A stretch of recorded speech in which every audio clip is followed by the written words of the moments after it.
لیکن سن لیجئے، اپنے گلے میں جاتے جاتے جہنم کا یہ توق نہ ڈالیں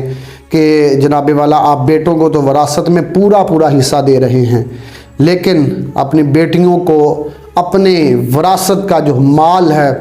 اس سے ان کو الگ کر رہے ہو اور بیٹیوں کا حق کھا رہے ہو۔ اللہ تبارک و تعالی ہر چیز معاف فرما دیتا ہے، لیکن رب کائنات کبھی حقوق العباد کو معاف نہیں فرمائے گا، یہ اس کا اٹل فیصلہ ہے، اور اس نے اپنے محبوب کریم صلی اللہ علیہ وسلم کو بھی یہی فرمایا ہے۔ اللہ تبارک و تعالیٰ نے حضور نبی کریم صلی اللہ علیہ وسلم کے طفیل قرآن پاک کے اندر جو قوانین ذکر فرمائے ہیں وہ حق اور سچ ہیں، اور ان کو ماننا ہمارے لیے امر بالمعروف اور نہی عن المنکر کا درجہ رکھتا ہے۔ اگر آپ چاہتے ہیں کہ آپ ساری زندگی کی نمازیں ضائع ہونے سے بچا لیں، اگر آپ چاہتے ہیں کہ آپ اگر جناب والا اپنی ساری زندگی کی محنت جو ہے وہ رائگاں ہونے سے بچا لیں، اپنی اولاد کی بخشش کا سامان اگر آپ تیار کرنا چاہتے ہیں، تو بالخصوص جو آپ کا مال ہے اس کی وراثت جب تقسیم کریں تو پراپر جو قرآن پاک نے اصول اور ضوابط ذکر کیے ہیں ان کو مد نظر رکھیں، وہاں اپنی قیاس، اپنی پگڑیاں سامنے نہ رکھیں۔ سید اعلیٰ حضرت عظیم المرتبہ شاہ امام احمد رضا خان فاضل بریلی رحمۃ اللہ تعالیٰ علیہ کی بارگاہ کے اندر ایک شخص آیا، اس نے بال اپنے کندھوں سے بھی نیچے رکھے ہوئے تھے، تو اعلیٰ حضرت عظیم المرتبہ رحمۃ اللہ تعالیٰ علیہ آپ فرماتے ہیں کہ بھئی تجھے پتہ نہیں ہے کہ یہ نبی پاک کی شریعت میں منع ہے، جاؤ اسے جا کے کٹواؤ اور سنت کے مطابق باز رکھو۔ اس نے کہا جی میں نے تو اپنے پیر کی سنت ادا کی ہے، میرے پیر صاحب جو ہیں وہ بڑی کرنی والے ہیں اور انہوں نے بھی اسی طرح لمبے بال رکھے ہوئے ہیں۔ تو سید اعلیٰ حضرت عظیم المرتبہ رضی اللہ تعالیٰ عنہ آپ جلال میں آئے، آپ نے فرمایا خبردار، دین تیرے پیر کا نہیں ہے بلکہ دین مصطفیٰ صلی اللہ علیہ وسلم ہے، شریعت تیرے پیر کی نہیں ہے بلکہ شریعت مصطفیٰ کریم صلی اللہ علیہ وسلم کی ہیں۔ آئیے، میری پگڑی ضروری نہیں ہے، میری عزت ضروری نہیں ہے، ضروری ہے کہ دین متین جو ہم پر نافذ ہوا ہے اور جو قرآن پاک کے اندر جو اصول اور ضوابط ہم تک پہنچے ہیں، اگر ان پر عمل کریں گے تب ہماری عزت ہوگی، ان پر اگر عمل پیرا رہیں گے تو ہماری عزت دنیا میں بھی ہوگی آخرت میں بھی ہوگی۔ ورنہ جن لوگوں کے گلوں کے اندر سریا ہوتا ہے، گاڈر ہوتا ہے، وہ لوگ نہ یہاں سرخرو ہوتے ہیں نہ آخرت کے اندر سرخرو ہوں گے۔ کسی کو بھی یہ حق نہیں ہے کہ وہ دوسرے کا حق مار سکے۔ اور آخر کے اندر یہ میں چیز ذکر کروں گا اپنے تمام دوستوں سے، اپنی تمام بہنوں سے، اپنے تمام مسلمانوں سے کہ کم از کم خود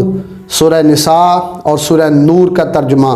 اپنی بچیوں کو پڑھائیں تاکہ ان کو پتہ چلے کہ دین نے ہمیں کیا عزت دی ہے اور دین نے ہمیں کیا مقام اور مرتبہ دیا ہے۔ اور جب بچے کا نکاح کرنے لگیں تو بچے کو بھی ان صورتوں کا اگر ہو سکے تو پورے قرآن پاک کا ترجمہ کسی عالم دین، بعمل عالم دین، سنی عالم دین سے کسی سے ترجمہ پڑھائیں تاکہ وہ جناب والا کم از کم نبی پاک صلی اللہ علیہ وسلم سے محبت کرنے والا بن جائے اور طلاق کی ریشو ختم ہو، ملک پاکستان میں امن قائم ہو۔ اللہ رسول تمام پر اپنا خصوصی فضل و کرم فرمائیں۔